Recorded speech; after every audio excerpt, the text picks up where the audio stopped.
Hi, my name is Heather Slusser, the agriculture educator in Marathon County. Today, I am joined by Dr. Maria Fuenzalida, the Dane County agriculture educator, and Dr. Victor Cabrera, Dairy Systems Management Specialist in the Department of Animal and Dairy Sciences.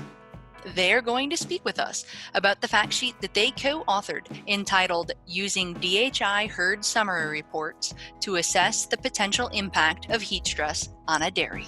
Dr. Fuenzalida, could you share with us how you use the DHI Herd Summary Report to assess the potential impact of heat stress on a dairy? Farmers enrolled in DHI receive several reports regarding herd performance. The Herd Summary Report encompasses three main sections: milk production, reproduction and genetics, and inventory. Milk production section has 8 blocks.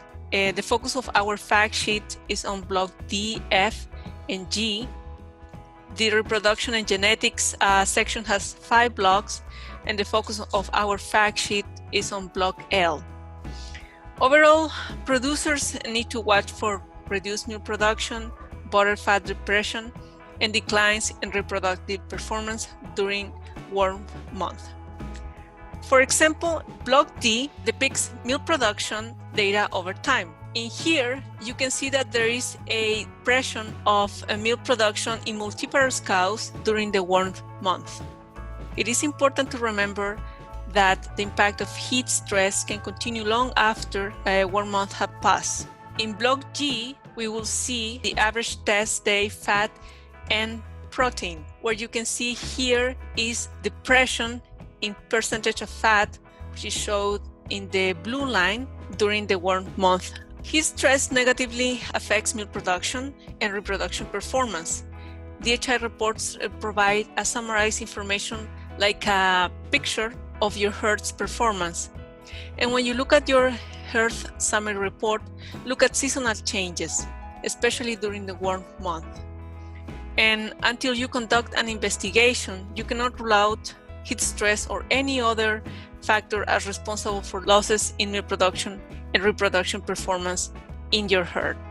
Dr. Cabrera, could you explain to us what the economic impact really is for heat loss? Sure, Heather. Thanks for the opportunity here. We do know that heat stress has a high economic impact on the dairy industry. We need to see the trade-off of mitigation strategies against the real loss we encounter with these heat stress problems on cows. I would like to talk in general, and this depends a lot on the data available to somehow quantify these losses that are very important for decision making. Basically, I split the losses in 3 main areas. One is in the milk production or the price of the milk being produced. Another area is in the reproduction management of the farm and its impact. And finally, another important area is how heat stress will impact the health of the animals and what's the cost of that. I'm pretty sure there are more areas. And also I'm aware that some of these areas will overlap a little bit. So we need to be careful when we do these calculations. As a reference point, they will not be exact, but it will give a good idea what the value loss is. If we talk about milk production, it is clear if we look at the records, if we compare the summer months with the rest of the months of the year, that's an easy way visually and actually with the numbers to find out how much is the loss of milk during that time. And we can find out on average, every single cow will produce 5 pounds less during summer months. So if we know the milk price and the feed cost, and let's put some prices, like for example, the milk price at $16 or $20 per hundredweight, and the feed cost at 12 cents per pound, we can easily calculate what is the marginal cost of that milk not being produced. Because we may expect about 2.4 pounds of milk for every pound of feed. Based on that calculation, at $16 price of milk and $12 pound of feed, for every loss of pound of milk, we will expect about 11 cents of income loss. on the farm. And if we multiply that by the number of cows, and during the period of summer, like 90 days, for example, we can easily find out what's that loss of value. The milk price will depend on the components. One important component of that is fat, another is protein, but we know heat stress will impact greatly fat content of the milk. About 30% of the fat could be depressed because of the heat stress. So if we just multiply that number by the price per pound of fat, we can easily find out what is the final loss of that. If we move on quickly to the reproduction side, there are several ways we can calculate that, but one simplified proposition would be to just see how much the pregnancy rate decreases during summer.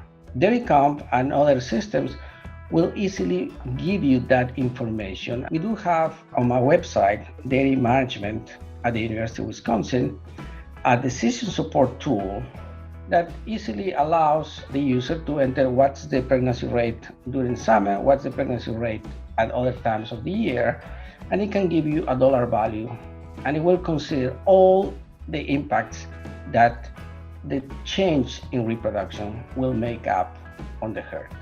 And finally, another important area of losses is the health. There are many affections that will come up with the heat stress, but we can summarize on the most important, mastitis. And this will come in the two forms, whether it is clinical or subclinical mastitis. And actually, the data in DairyComp and other systems will give you a good indication how that changed during the summer period and how is the impact in the incidence or the number of cases of clinical mastitis. On average, every cow will lose about $286 when it is affected by clinical mastitis.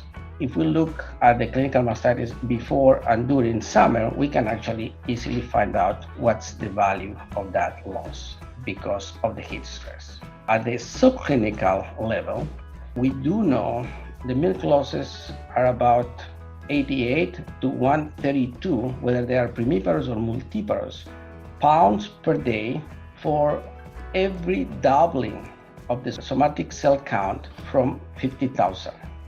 So if you have a 50,000 somatic cell count, you would not have any loss. If that doubles to 100, we will be losing 88 pounds on primiparous cows and 132 pounds on multiparous cows. And that will double at 200. We can use that as a good reference to calculate what's the loss of milk, and we can calculate the value of that milk being lost. And finally, another affection of the heat stress would be ketosis. On average, a cow affected by ketosis will lose about $129 per event.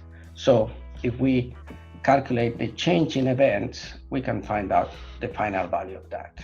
If we put all together, you can see it's a large amount, and there is a good incentive to improve anything we can do to decrease its impact.